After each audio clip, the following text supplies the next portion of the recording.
കളിച്ചു അതിന് ബേഡുണ്ടാക്കി ബെഡുണ്ടാക്കി. അപ്പം അങ്ങനെ ചെറിയ ചെറിയ കുഴിയെടുത്തിട്ട് നമ്മൾ ഇഞ്ചി എങ്ങനെ നടുന്നു അതുമാതിരി തന്നെ മഞ്ഞൾ ഞങ്ങൾ നട്ട് ഒരു ബെഡിൽ 4 വിത്ത് ഇടാം.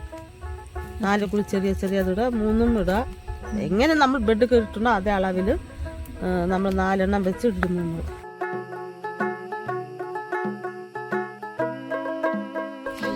പ്രത്യേകിച്ച് സാധനം ഇടണമെങ്കിൽ ഞങ്ങൾ ഇടും. അത് ചിലപ്പോൾ ദൂരെ കിട്ടിയില്ലെങ്കിൽ ഇടില്ല.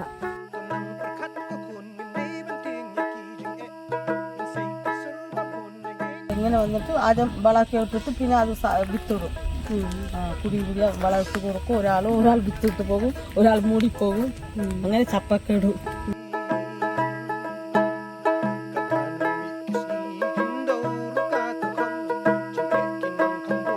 പിന്നെ ഇതിൻ്റെയൊക്കെ കാഷ്ടങ്ങളൊക്കെ പോയി അങ്ങനെ വളമായിക്കോളും.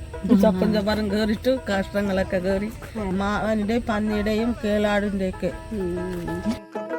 അട്ടപ്പാടിയിലുള്ള അടുത്തൊരു സ്ഥലത്തേക്കാണ് ഞാൻ വന്നിട്ടുള്ളത്. അപ്പോൾ കഴിഞ്ഞ സ്ഥലത്ത് പോയി നോക്കുമ്പോൾ ഒരുപാട് അട്ടകളൊക്കെ ആയത് കാരണം കൊണ്ട് എനിക്ക് ചെടികളൊന്നും തൊട്ട് നോക്കാൻ പറ്റിയിട്ടുണ്ടായിരുന്നില്ല. ഇപ്പം നല്ല മഴ, ഒരു നല്ല കാലാവസ്ഥയാണ്. ഇവിടെ നിറയെ കോട ഇറങ്ങിയിട്ടുണ്ട്. വിഷനിൽ നിങ്ങൾക്ക് കാണാൻ പറ്റും. നന്നായിട്ട് തന്നെ ചെടികളും അതുപോലെ തന്നെ പറയാതെ തന്നെ നിങ്ങൾക്ക് വിഷനിൽ കാണുമ്പോൾ അറിയാൻ പറ്റും. എന്തൊരു പ്യുവറായിട്ടുള്ളൊരു സ്ഥലമാണ്, ഒരു വെർജിൻ ലാൻഡാണ്. അപ്പോൾ ഇവിടെയാണ് നമ്മുടെ ചെടികളിതേ നല്ല മക്കളായിട്ട് വളർന്നുണ്ട്.